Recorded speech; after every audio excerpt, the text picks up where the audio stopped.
और ऑपरेटिंग केमती रहे बर्तमान मुझे पावर ऑन कली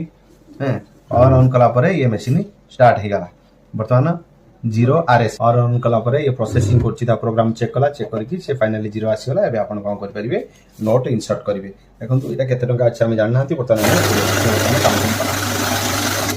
तो 60 नंबर्स आसिला तो 60 टा अछि सपोज मु बर्तमान एको बर्तमान आई स्कैन ले चेक कले एटा को ऑफ करके ऑन कर परिबी एटा यूवी ऑफ कर परिबी आईआर ऑफ कर परिबी मोर जोटा चाहिबी सेथिरे मु चेकिंग करी बर्तमान मु तीनटा चेकिंग करी कि ऑल आर